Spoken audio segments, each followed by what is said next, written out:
on your ticket today. Again, go to MidwestRESummit.com and use promo code podcast to save on your ticket. Aziz Shabazz is a highly sought, top producing realtor, personal and business financial coach in the Chicagoland area. Now, he has been in real estate for almost 2 decades and a licensed realtor for over 8 years. Now, he leads a 30 plus agent real estate team and he owns multiple rental units and operates a financial consultation business. Let's welcome to the show, Aziz Shabazz. Hey John, nice to connect with you. It's great having being here and having me on your show, man. I really appreciate it. Absolutely. Hey, listen, I went over your bio at a very high level. Why don't you take 2 minutes and fill in some of those gaps? Yeah, absolutely. So I've been in, like I said, in real estate for about 18 years, almost 2 decades. I originally started with a buy and hold for myself, because one thing I wanted to do was decrease my cost of living. That was very important to me. So my first property was not an investment property. I mean, it was not a single family home. It was an investment property. And the reason why I did that is because I knew it would be more difficult for me to go and then buy an investment property as my second property if I had bought a primary residence, a single family home, as my first property. I kind of knew what lenders were looking for. I started doing my research and things like that, asking questions. And, I knew that there was an opportunity where I could possibly buy a second property using FHA and then go 3.5% down again. And then when I bought the game was a little bit different as well. You could walk away with a lot of money at the closing table. Now they kind of restrict that, but we were doing deals where you could walk away with 15, 20K, at the closing table for, repair credits. And it wasn't an issue.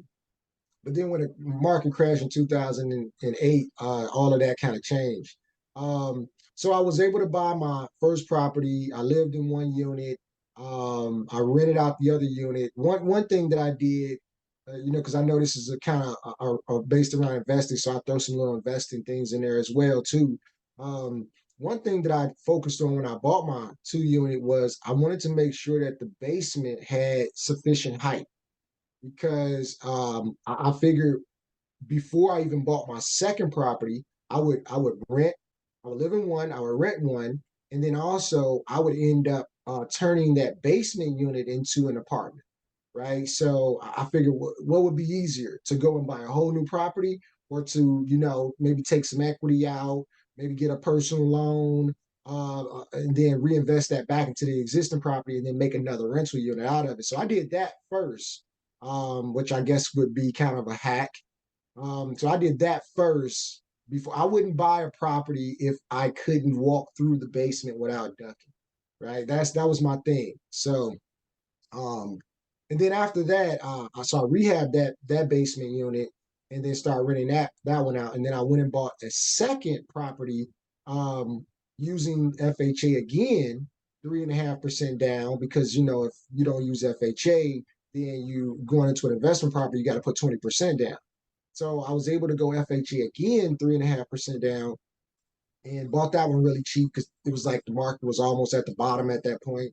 And I went and bought another two unit. I still didn't buy a single family home. And then the goal was to finish that basement as well, and then rent that out. That one never happened. I ended up selling that property before I did that as well. But then got into some fix and flips as well. Um, and then, I just kind of working the business, but still working a 9 to 5 job. And, you know, eventually I got my real estate license. And the reason why I did that is because I had got really good at my 9 to 5. And I was like, okay, I need a challenge. I need something else like to do. I could do this like with my eyes closed, one hand tied behind the back. So I wanted to sell two of my properties at the time. And I figured, you know what? I sell them myself versus hiring a real estate agent to do them. If I close a couple deals in a year, that would be great. And then I ended up doing very well my first year. I ended up selling like 7 homes before I even sold my own property. And then I ended up selling like 17 homes that entire first year. So I did really well in that. And then I did it again in the second year, 24 homes. And then I went full time into real estate as a real estate agent and bought some more properties, as well. And, I didn't even go into multi units. I actually went, because I had multi units, I actually went the other way.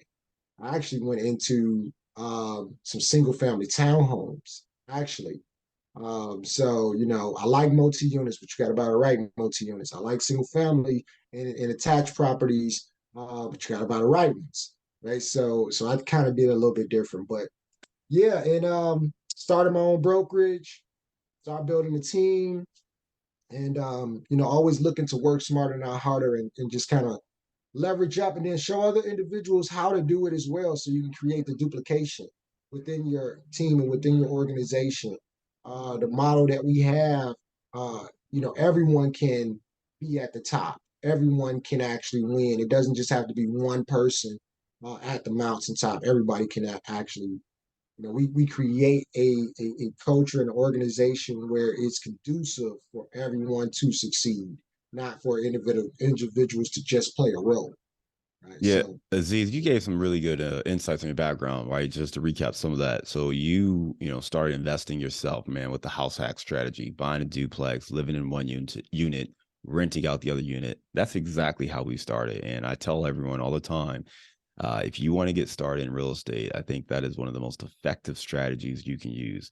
Why? Because you can get in with as little as 3.5% down. So yeah. you're talking about, I don't know the property in particular. Actually, tell us how much did you pay for that first property, if you don't mind? That first property, so I bought that at the top of the market. So there's another story behind that as Okay. well. So I bought that at the top of the market. It was like 230 something, I want to say, Okay. right? And which was expensive at that time. It was like top of the market, But right? 230 at 3.5% down is still like less than 10K out of your pocket. And then you mentioned you were probably able to get some credits at closing. Well, yeah, So I actually I spent no money. So I brought no money to closing. I got down payment assistance, 100% financing at the time. I got I got 16,000 back to buy that house. Like so to I be didn't clear, bring any money. you made $16,000 buying a house. Yeah, I made it, but I put it into the house. But I could have Right. not. Could I have not put that into the house? Yeah. So I But probably to be clear, you bought a house. You didn't put any money out of your pocket. They gave you or you made $16,000. You like the yeah. net when you walked away when you had that title was you got $16,000 was the Yeah, net yeah, they kind of gave me a profit. check for 16,000 to That's buy the house. incredible. So when Yeah, we talk yeah, about these strategies, and again, some of that's gonna be hard to duplicate today, but I just think it's incredible that you got paid for your first investment. you yeah, know yeah, like yeah, that that's a really incredible way to think about this. And to your point, I think a lot of people assume, oh, I got to put 20% down, I got to save up, and maybe that's where you just don't get started because you're waiting to save up 20%. Well, 20% on a $230,000 deal, now you're talking about $46,000. So maybe you're not in a position to invest $46,000, so you're saving. You bought a $230,000 deal and got paid $16,000 to do so. yeah, I just think that's incredible when you start to frame up, the creativity that you can get into on some of these deals. But just to recap some of the other things you said real quick, that you obviously realize, hey, there's something here. I love that you had a value add approach. You went into that basement and said, I'm going to convert this into another rental unit. So you took a 2 unit building, made it a 3 unit building, and then you went to try to replicate that again, decided not to do that basement, but you still bought that other property, and then you started to expand. And there's a point I want to come back to where you talked about that transition, right? You had your day job, you had your W-2, kind of getting bored with that. So you went into real estate as an agent, did really well there, selling a lot of properties that first year, really expanded that in year two, and eventually going to build out your own brokerage. So I think there are a lot of things that we can take away from that discussion. And I want to come to that kind of inflection point with the job, because many of our listeners, part of the reason you want to get into real estate, part of the reason you want passive income is to take your time back, to get that time flexibility, that time freedom. And we know real estate is a powerful tool to do that.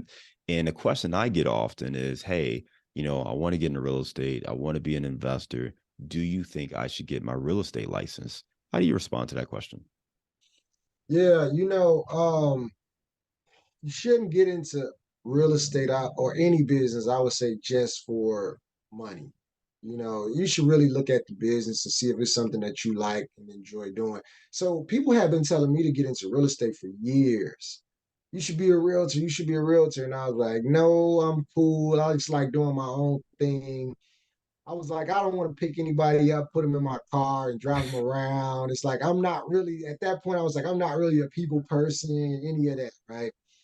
Um, Really, I'm probably in the 8 years that I've been in real estate, when I finally started to decide to get into it, I probably only had somebody in my car like 2 or 3 times. So that was like a myth that I wish somebody had a busted for me a whole lot earlier. I wish I should have gotten real estate earlier. But see, I like real estate.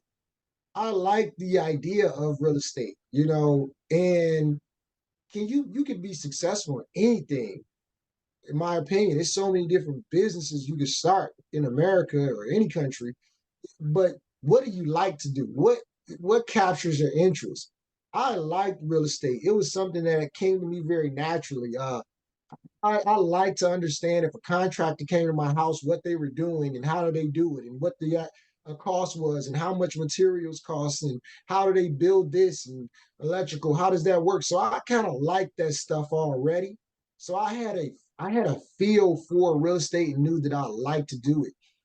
Nobody should just get a real estate license because they're like, this is the way, this is the way that I'm going to build my legacy. Because No. when any business gets difficult, will you continue to do it, especially if you don't really have a real interest in it? So that's the first thing that I would say is make sure it's something that you are interested in doing. Now, I imagine there's a lot of people that's going to watch this because this podcast is about real estate and they have an interest in it. So the majority of people on this call may say, yeah, you know what? I will get my real estate license, because then some of the deals that I close, I can actually list them myself, and I won't have to pay another real estate agent because that's saving money just by you listing the property yourself. Or some of the properties that I've purchased as being a real estate agent, I I purchased the property, I got seller credits to help me with closing costs, but then also I got paid a commission as the real estate agent. So if you're going to be buying properties, if you're going to be selling properties, it probably makes sense for you to get your real estate license because you could be the agent as a part of that deal as well. Aziz, for the person who has that full-time job, is looking to, let's just say, get started in real estate. They know they want to do real estate, right? So they're just trying to get that first deal, and they're thinking about maybe getting their license instead, or their license to help facilitate that process. Walk us through the pros and cons of getting your license as a real estate investor versus not having your license as a real estate investor if you have that W-2 job. Well, guess the pros and the cons of, you say, versus you being an investor having your real estate license versus being an investor not having a real estate license, correct? Yes. So that's kind of one of the things that I mentioned there is, okay, yes, you can get paid a commission on the deal as well if you are a real estate agent. Now, some properties they'll say if you are a real estate agent, you will not get paid a commission. Well, if I'm not getting paid a commission, then you're going to take my commission away, where I'm just going to invest harder for the commission that I would have received. I don't care if you pay me a commission or not. I'm still knowing what my commission should have been and what you would have paid another realtor. So I'm going to invest that into the deal. One way or another, I'm going to get that money. One way or another, right? So that's a leverage right there. The other leverage is that you don't have to wait for a real estate agent in order to go see properties, right? You can just go when you want to go. You can get the lockbox code. You can call the other real estate agent, and you can just go when you want to go, because as investors, especially if you are a newer investor, and I will say this in just complete transparency, newer investors that are looking for the property, the right property, the needle in the haystack, you will probably go through a lot of real estate agents, because they're going to get burnt out. They're going to be like, well, you looking for something that's very difficult to find. Just call me when you find something. I'll set you up on MLS, set you up on a search. But like, especially if you're going to be the investor that lowballs properties, right? And that's okay because you're looking for the one that will accept the offer, and that's fine. But as a real estate agent, are you going to find a real estate agent that's going to be really dedicated to your search and your lowballing properties? Probably not. So you probably want to go ahead and get your real estate license so that you have that free will to submit those offers, to go see those properties, and you're not waiting on someone else. Because now at that point, you're putting your money in an agent's or multiple agents' hands, right? But it's still good to build a network as well of real estate agents, and somebody will think about you and say, "Oh, I got something for you." Maybe they'll send it to you, so you can do that with or without the license. But there are some advantages of having a license and not having to wait on someone because time can be money, right?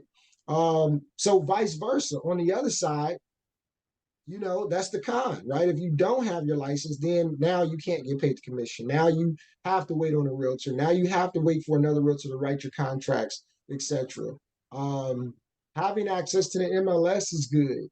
But a lot of properties that's on the MLS you can't find on realtor.com, truly, your Zillow, etc. But we do have properties that sometimes go into a private listing network that we might find there as well.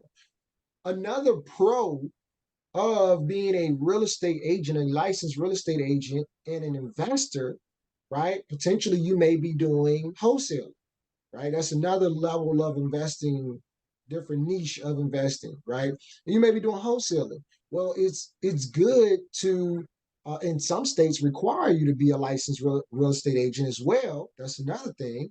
But also, it's good because you may come across someone who may not want to wholesale their property, even if you don't have to be licensed in your state. Maybe they don't want to wholesale the property, but now you can take them down the traditional route and then earn a commission by selling them a home that way as well. So, I see more pros to being a real estate agent than cons. But I guess the con could be if you're gonna have your real estate license and you join a board and you have to pay those MLS dues, that it could cost you some money if you're not actually making money as being a realtor in some form or fashion. It could turn into a expense Yeah. versus it being a profit.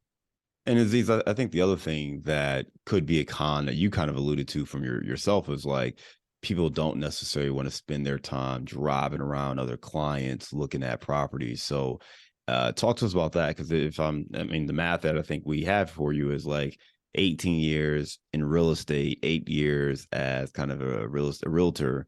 So there was 10 years where you were investing in real estate without kind of having your license and navigating that. So talk us through that from a pro and con standpoint. If you are going to work with other people, obviously it's great if you can make money on some, another deal that's not necessarily yours, or you're representing kind of another client, but can that distract you where now you're spending your time, again, invested with someone else who has their criteria, and you're driving around looking at properties for this person as opposed to maybe investing that time looking for the deal that helps you.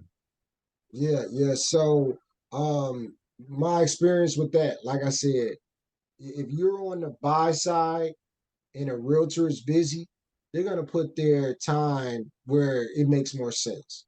The priority, right? If you're looking for a 60K property, needle in a haystack, and you got somebody else looking for a 300K property, and where are you going to put your time at? This deal will likely close quicker, easier to close.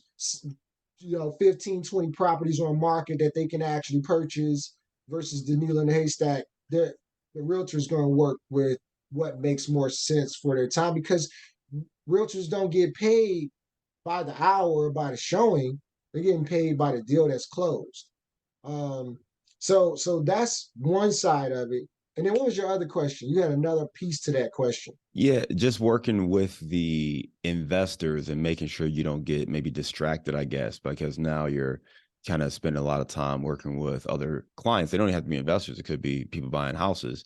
But if you have your license, how do you make sure that you're focusing on, again, building your business, building your portfolio, as opposed to just working with, and not I shouldn't say as opposed to, because I mean, even for you, the brokerage. You've grown it and built this nice business out of that. So I guess, how do you balance that? How do you look at that to say, hey, you're an investor and maybe you got your license because you want to find properties for yourself, but there's a whole other aspect of, being a real Of estate the agent, a actual realtor. being a real estate Yeah. agent. Okay, so well, it merges together in a sense, right? Because if you are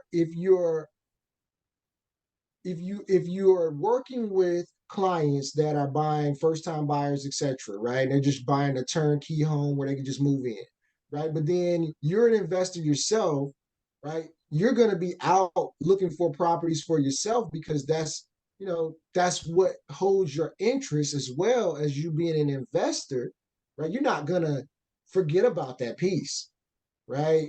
Results go, what is it? Results show where attention goes.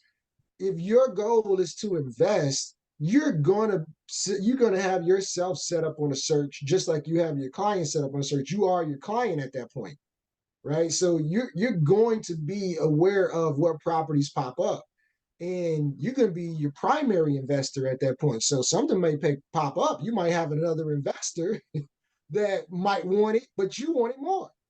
So you're gonna go get that property. You're not gonna blast it out to, them if they're not already set up on a search. You're gonna go get that property because you're an investor as well, and you might want that property. But properties that you don't want, but you're like, hey, might be a good deal for someone. Where I have a list of people that are investors, um, that looking for properties they can flip pretty cheaply, or and you'll send those properties over to them. But it goes hand in hand. I don't think it's something that you have to force yourself to do. You will make time for it to say, all right, the same way you schedule a client, they want to see a house, you schedule them. Okay, they can go on Monday at 10 a.m. Okay, here's a property I like. After I go see this property, I'm going to see the property I want, and I'm scheduling myself in to go at Mhm. 12 p.m. So I don't think you have to fight that battle if that's something that you really want to do. Is maintain that investment part of your business and grow your portfolio. And you've become a top producing realtor in the Chicagoland area. What are some of the challenges you had to overcome to make that happen? Man, really, and I think this is in any business too, because I coach in other businesses as well because they all correlate. And really, it's you can run into self-doubt, confidence, man, can I do this? You start questioning yourself. Like you can be they say your worst enemy is the enemy, Right. right? Um, you could find yourself procrastinating, not having discipline, not being persistent, not being consistent. You definitely want to learn your craft, right? That's going to be really the biggest obstacle. Uh, and that's why I go back to, do you like real estate? Because, like, would you do this if you weren't getting paid? Would this still be kind of somewhat of a hobby if you weren't getting paid for it, right? Like I would still be in some form or fashion in real estate. If I wasn't a real estate agent, I would probably be maybe in contracting or design or architecture, or I would be doing something along the lines of real estate. If nothing else, I'll be sitting at home watching a real estate TV show, right? But I would be doing like, would you, are you interested in even watching things about, do you YouTube it? Like, or would you YouTube a basketball game or a baseball game or boxing match? Like, what are you going to first? If you're not like digging into it, wondering how loans and stuff work, if you're not digging into that, then when things get hard, you're naturally going to go to something else to entertain you, right? Because that's what we do when we're not being productive. We're looking for something to entertain us. So when we're not having the consistency and the discipline, we're looking for something to entertain us. It would be great if real estate is what entertains you.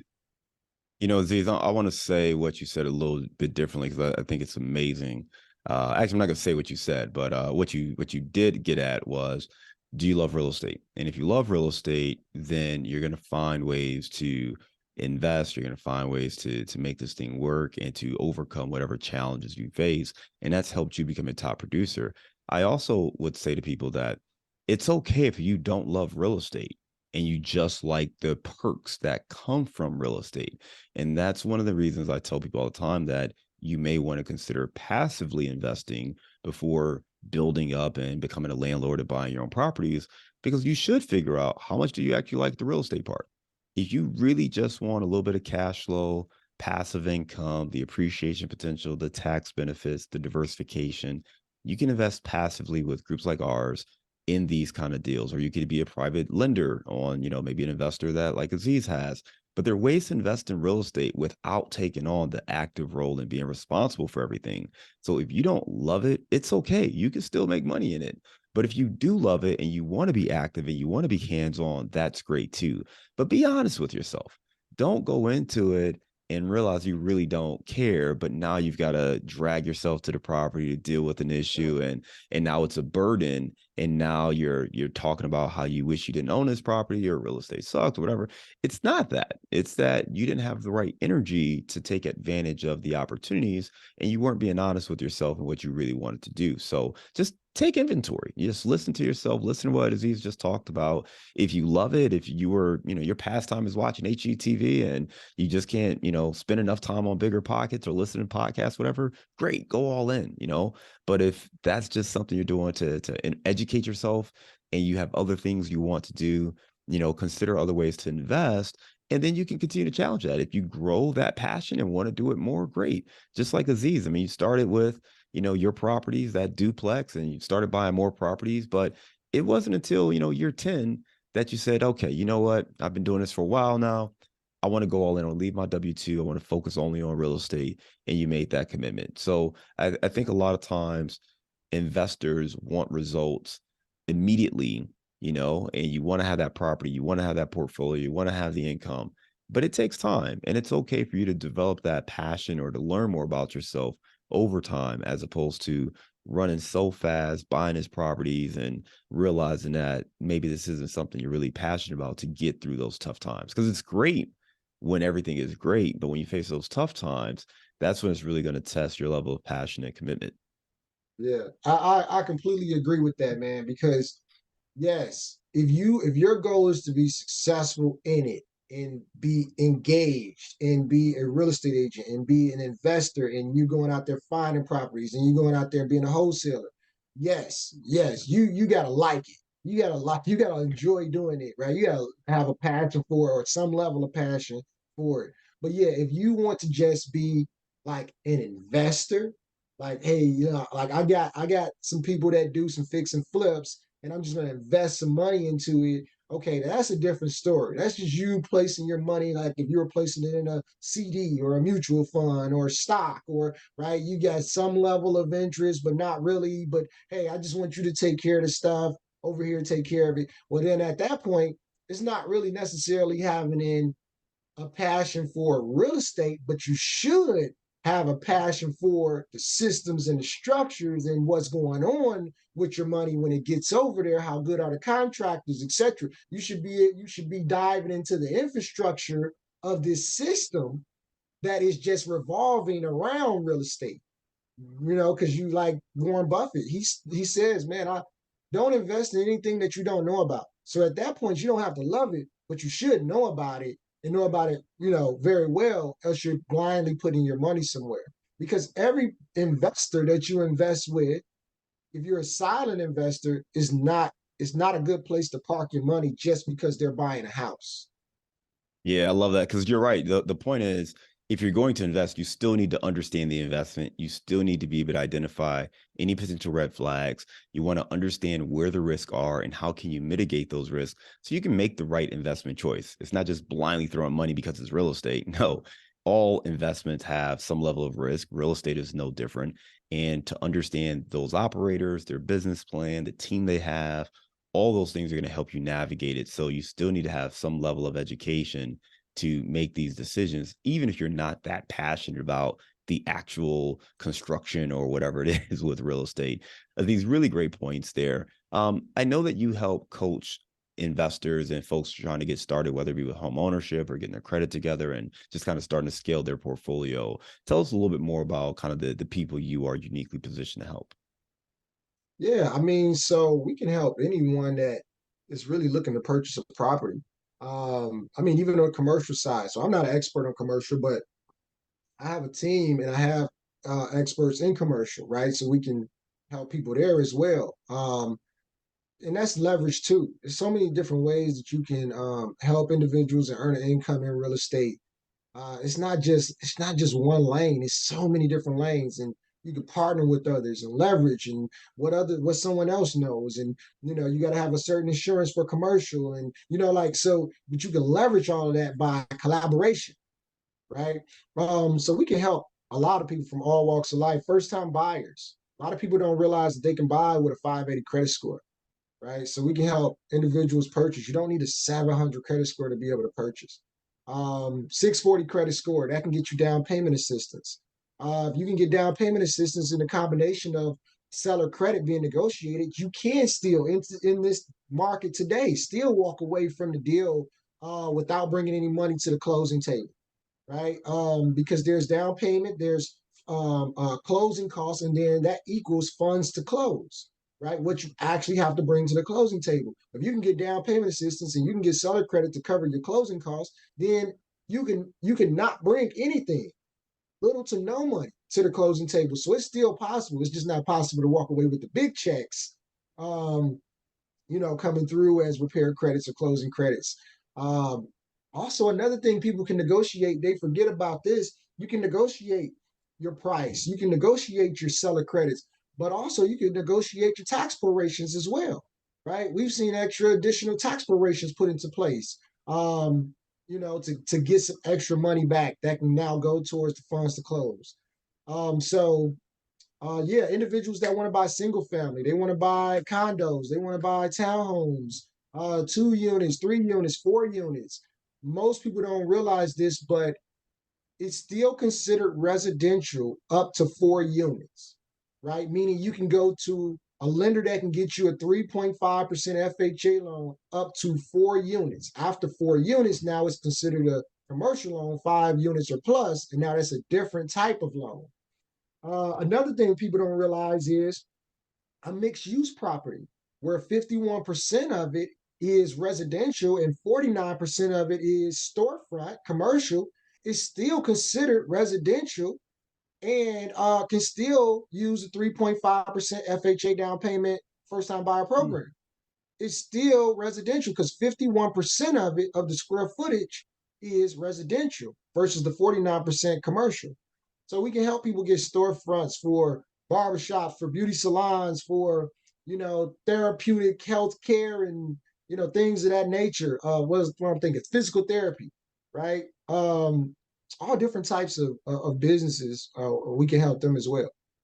Aziz, great information, man. For folks who want to learn more, go to coachaziz.info. We will put that link in our show notes. Right now, we're going to go to our round of insights. Ready? All right, give me a failure or an apparent failure that sets you up for later success.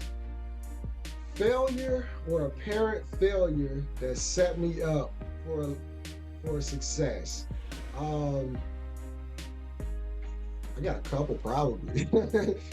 So when I quit my job, because I quit my 9-to-5 job, and I quit my 9-to-5 because I had actually got another promotion, and they gave me the 2 cell phones, I got the laptops now and all of that, right? And it actually crushed my business because I didn't have time anymore. So when I left my job, I kind of left when my business was at a low, and it appeared that I was failing because, like, all of a sudden I'm like, I don't have a job, my business is not coming in because it kind of tanked.